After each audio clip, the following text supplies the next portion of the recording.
The summer of soccer is over. Disappointing, yes, but a relief because that was intense. I mean, I didn't take a vacation this summer. I feel because I said I wanted to stick around and watch as much of the Copa America, the Euros, and the Olympics as humanly possible. The summer will continue on, so get out to the beach or your vacation, the national park, and enjoy yourself. Uh, Maybe watch. If you're a soccer fan, you have the leagues rolling into view here, so you're going to be immersed once again. But that's what we like, right?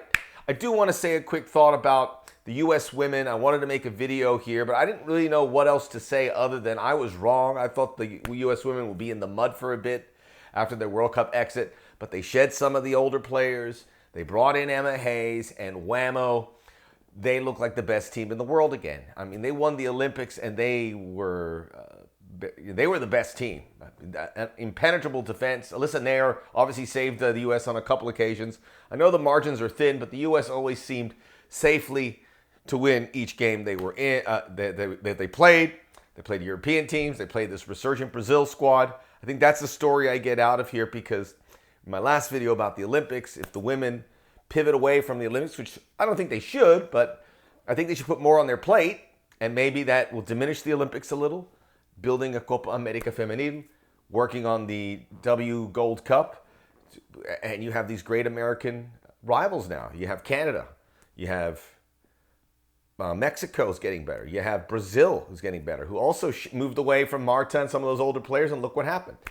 You also have Argentina's going to get better, Colombia's a World Cup team, so our friends, just like we have in the men's, are getting better along the way. But I'm here to talk about the new European season, which has begun, and specifically Wrexham, which is a phenomenon here in the United States because of Welcome to Wrexham, a show that is in its third season. It's going to get their fourth season.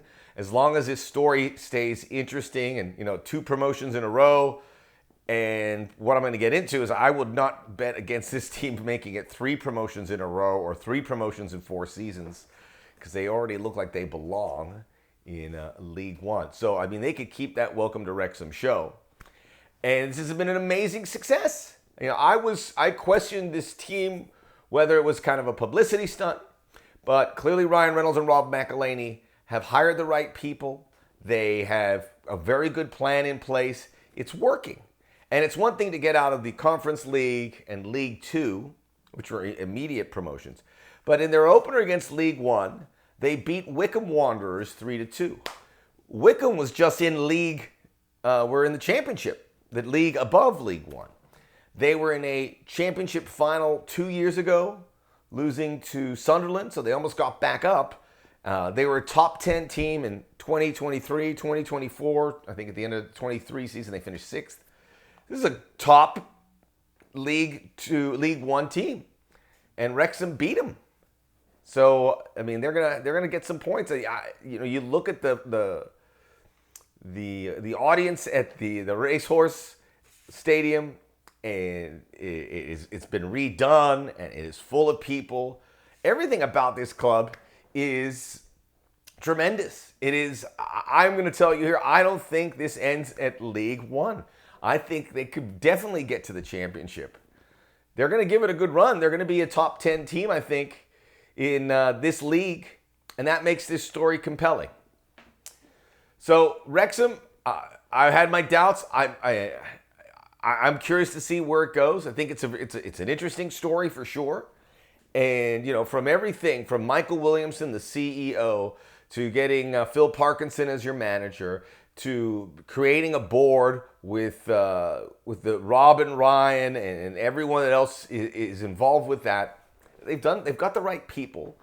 They've gotten the word out. Players want to come here and play for this team. They'll get discounts for those players. They make relationships with other clubs that they can get loanees from. And, they're just checking every box. So Wrexham are the real deal. I would have never said that before, and I know it's a small sample size, it's one game. I was curious to see how they played. They are doing well. Now, the marketing side is also just spectacular. I mean, they've come here through the United States multiple times, and they have had preseason tours. They played Chelsea at Levi's Stadium. I know from what I heard, the stadium wasn't very full for that. but maybe they should go to a smaller stadium. They still have appeal here to do these tours, so they shouldn't stop doing that. And they have continued to make a connection here. You know, they played in the soccer tournament. Everywhere you see, it's the branding and the marketing is brilliant, and they know what they're doing. The sponsorships across the board. People know. I went to the gym, and there was a guy with a Wrexham hat. This stuff's working. The show, which was winning a lot of awards, now it's getting Emmy nominations. Check, check. Another story, you know, Rob and Ryan, along with Eva Longoria, have bought a stake in Necaxa of Liga MX. I covered Necaxa in the Leagues Cup.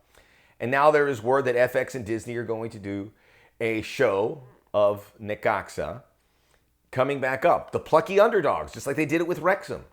And make it another good story, which I'm thrilled about, because you know, we have so many shows about the English story, or the Welsh story in this case. And I'm kind of fatigued with that. That's why I don't really watch Welcome to Wrexham. I don't find the club, the people, all that interesting. All due respect, I love the Welsh, but I just Necaxa and Aguas Calientes is a different story. I'd be curious to that. And I'm not, look, if you watch Welcome to Wrexham, and I have a lot of friends who watch it, more power to you. More power to you. Enjoy it. We're not here to judge. Watch what you like. That's really the basis of this. Whatever you like, watch it. I'm going to get back to Wrexham here, but the other thing about English football is it's growing, and you know, CBS Paramount has a deal with the Championship and below, so they're going to get Wrexham games there, which is a smart, savvy move.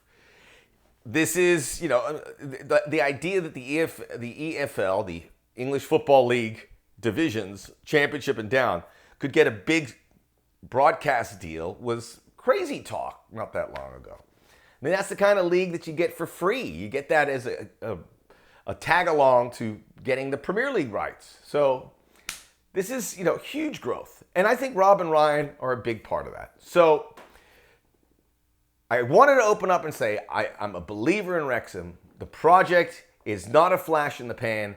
I think the growth is still there. There will be more Wrexham promotions. There will be more Welcome to Wrexham seasons. And now the Necaxa show, all of it is working. These guys have got anything that can build soccer in this country, I am a fan of.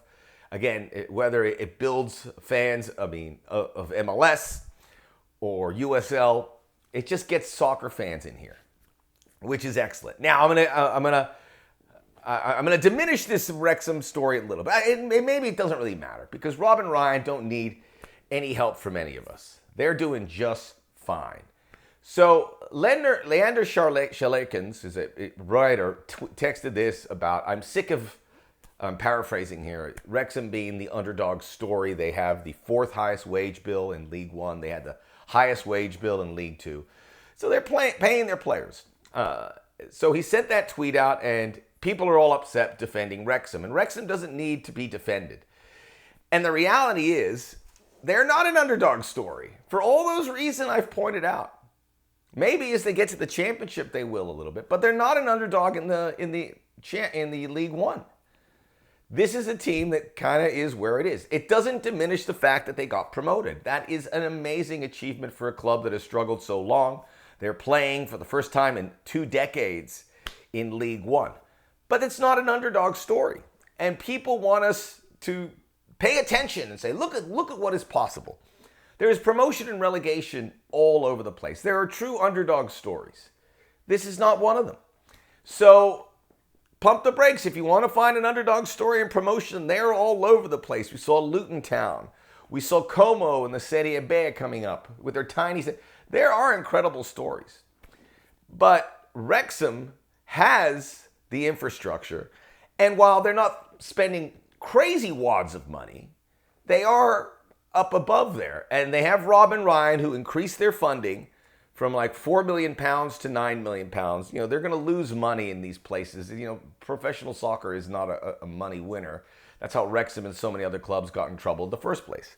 And this is not a shot against Pro Rel, because I followed up Leander's tweet and everyone's attacking me, MLS, this, that. And I go, this is an independent conversation about Wrexham, who have done an incredible thing by getting promoted twice.